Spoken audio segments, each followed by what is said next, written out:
Buku Bahasa Indonesia kelas 10 tahun 2017. Bab 1. Menyusun laporan hasil observasi. Sebelum belajar dengan mendengarkan buku audio, mari kita berdoa. Semoga ilmu yang kita dapatkan bermanfaat untuk kita dalam meningkatkan pendidikan, khususnya pengajaran bahasa Indonesia. Apakah kamu sudah pernah menyusun teks laporan hasil observasi? Kamu pasti pernah mendapat tugas untuk membuat teks laporan hasil observasi atau biasa disebut sebagai pengamatan. Nah, sebelum menyusun teks laporan hasil observasi, kamu harus menentukan objek yang akan kamu observasi, lalu menyusun jadwal observasi, kemudian melakukan observasi hingga mencatat data dan hasil observasi. Setelah itu, kamu dapat menyusunnya ke dalam sebuah teks. Untuk membekali kemampuanmu dalam menyusun teks laporan hasil observasi, pada bab ini, kamu akan belajar 4 materi penting. Yang pertama, menginterpretasi isi teks laporan hasil observasi. 2. Merevisi isi teks laporan hasil observasi. 3. Menganalisis kebahasaan teks laporan hasil observasi. Dan yang keempat, mengonstruksi teks laporan hasil observasi. Bagaimana pembelajaran menyusun teks laporan hasil observasi ini terdengar menarik, bukan? Mari kita lanjutkan dengan materi bab 1. Selamat menyimak.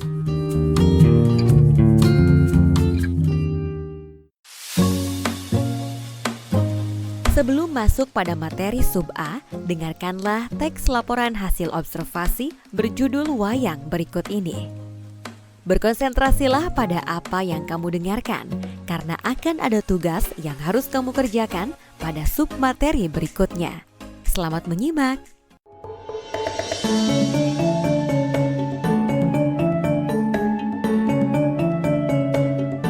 Wayang adalah seni pertunjukan yang telah ditetapkan sebagai warisan budaya asli Indonesia. UNESCO, lembaga yang mengurusi kebudayaan dari PBB, pada 7 November 2003, menetapkan wayang sebagai pertunjukan bayangan boneka tersohor berasal dari Indonesia.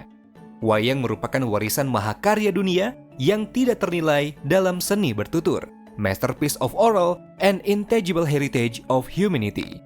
Para wali songo, penyebar agama Islam di Jawa, sudah membagi wayang menjadi 3. Wayang kulit di timur, wayang wong atau wayang orang di Jawa Tengah, dan wayang golek atau wayang boneka di Jawa Barat.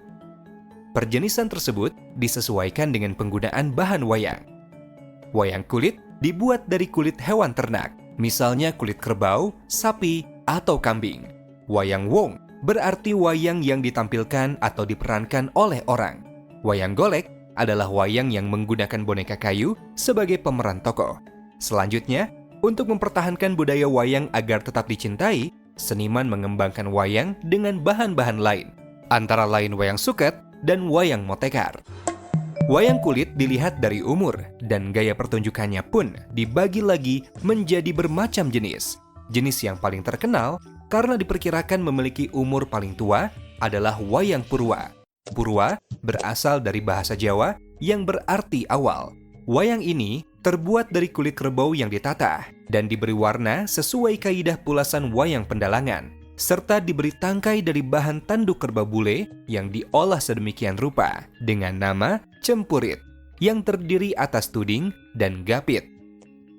Wayang wong dalam bahasa Jawa berarti orang, adalah salah satu pertunjukan wayang yang diperankan langsung oleh orang. Wayang orang yang dikenal di suku Banjar adalah wayang gung, sedangkan yang dikenal di suku Jawa adalah wayang topeng. Wayang topeng dimainkan oleh orang yang menggunakan topeng. Wayang tersebut dimainkan dengan iringan gamelan dan tari-tarian. Perkembangan wayang orang pun saat ini beragam. Tidak hanya digunakan dalam acara ritual, tetapi juga digunakan dalam acara yang bersifat menghibur. Selanjutnya, jenis wayang yang lain adalah wayang golek, yang mempertunjukkan boneka kayu. Wayang golek berasal dari Sunda. Selain wayang golek Sunda, wayang yang terbuat dari kayu adalah wayang menak, atau sering juga disebut wayang golek menak, karena cirinya mirip dengan wayang golek. Wayang tersebut kali pertama dikenalkan di Kudus.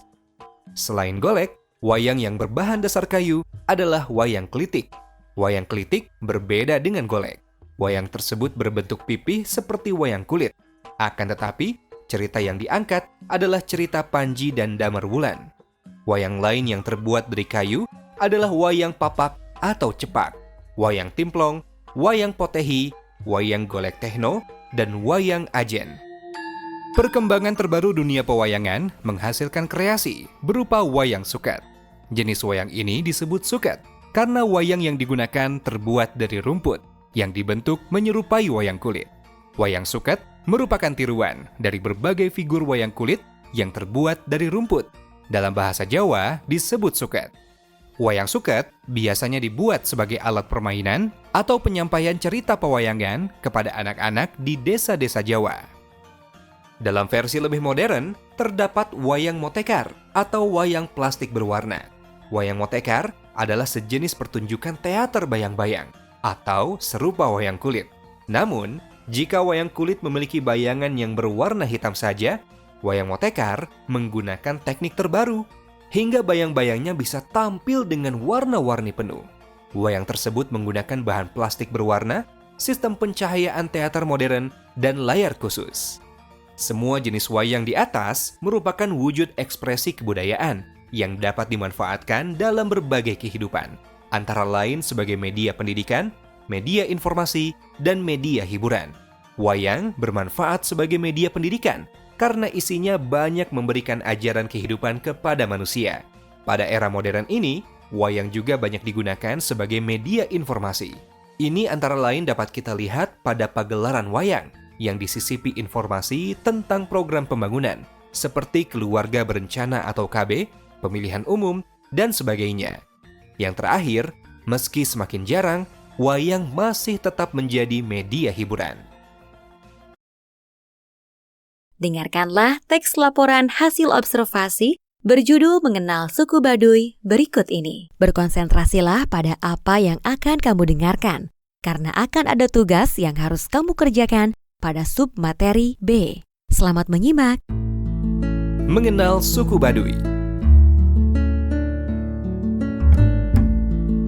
Orang Kanekes atau orang Baduy adalah suatu kelompok masyarakat adat subetnis Sunda di wilayah Kabupaten Lebak, Banten. Masyarakat suku Baduy di Banten termasuk salah satu suku yang menerapkan isolasi dari dunia luar. Itulah salah satu keunikan suku Baduy, sehingga wajar mereka sangat menjaga betul pikukuh atau ajaran mereka, entah berupa kepercayaan dan kebudayaan. Baduy dalam belum mengenal budaya luar dan terletak di hutan pedalaman. Karena belum mengenal kebudayaan luar, suku Baduy dalam masih memiliki budaya yang sangat asli. Mereka dikenal sangat taat mempertahankan adat istiadat dan warisan nenek moyangnya.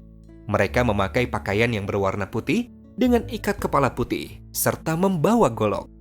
Pakaian suku Baduy dalam pun tidak berkancing atau berkerah. Uniknya, semua yang dipakai suku Baduy dalam adalah hasil produksi mereka sendiri. Biasanya, para perempuan yang bertugas membuatnya. Mereka dilarang memakai pakaian modern. Selain itu, setiap kali bepergian, mereka tidak memakai kendaraan, bahkan tidak memakai alas kaki, dan terdiri atas kelompok kecil berjumlah 3-5 orang. Mereka dilarang menggunakan perangkat teknologi, seperti HP dan TV. Suku ini memiliki kepercayaan yang dikenal Sunda Wiwitan. Sunda berasal dari suku Sunda, sedangkan Wiwitan berarti asli. Kepercayaan ini memuja arwah nenek moyang atau animisme yang pada selanjutnya kepercayaan mereka mendapat pengaruh dari Buddha dan Hindu. Kepercayaan suku ini merupakan refleksi kepercayaan masyarakat Sunda sebelum masuk agama Islam. Hingga saat ini, suku Baduy dalam tidak mengenal budaya baca tulis. Yang mereka tahu ialah aksara Hana Caraka atau aksara Sunda. Anak-anak suku Baduy dalam pun tidak bersekolah. Kegiatannya hanya sekitar sawah dan kebun. Menurut mereka, inilah cara mereka melestarikan adat leluhurnya. Meskipun sejak pemerintahan Soeharto sampai sekarang sudah diadakan upaya untuk membujuk mereka agar mengizinkan pembangunan sekolah, tapi mereka selalu menolak. Dengan demikian, banyak cerita atau sejarah mereka hanya ada di ingatan atau cerita lisan saja. Baduy luar merupakan orang-orang yang telah keluar dari adat dan wilayah Baduy dalam. Ada beberapa hal yang menyebabkan dikeluarkannya warga Baduy dalam ke Baduy luar. Pada dasarnya, peraturan yang ada di Baduy luar dan Baduy dalam itu hampir sama. Tetapi, Baduy luar lebih mengenal teknologi dibanding Baduy dalam. Setelah mempelajari materi ini, kamu diharapkan mampu melengkapi isi laporan teks hasil observasi, membenahi kesalahan isi teks laporan hasil observasi, melengkapi isi dan membenahi kesalahan isi teks laporan hasil observasi. Setiap teks pasti memiliki struktur dan unsur pembangun. Demikian pula dengan teks laporan hasil observasi. Teks laporan hasil observasi disusun dengan struktur. Yang pertama yaitu pernyataan umum atau klasifikasi. Pernyataan umum ini berisi pembuka atau pengantar hal yang akan disampaikan tentang objek yang akan dikaji, menjelaskan secara garis besar pemahaman tentang hal tersebut. Struktur yang kedua yaitu deskripsi bagian, merupakan penjelasan detail mengenai objek atau bagian-bagiannya. Struktur yang ketiga yaitu deskripsi manfaat, menunjukkan bahwa setiap objek yang diamati memiliki manfaat atau fungsi dalam kehidupan. Baiklah teman-teman, itu dia tadi 3 struktur yang membangun teks laporan hasil observasi. Namun dalam kenyataannya, kita sering menjumpai laporan hasil observasi yang tidak lengkap struktur dan isinya. Bahkan banyak terdapat kesalahan berbahasa. Pada bagian buku audio selanjutnya, kamu akan mempelajari contoh kesalahan teks laporan hasil observasi beserta contoh pembenahannya.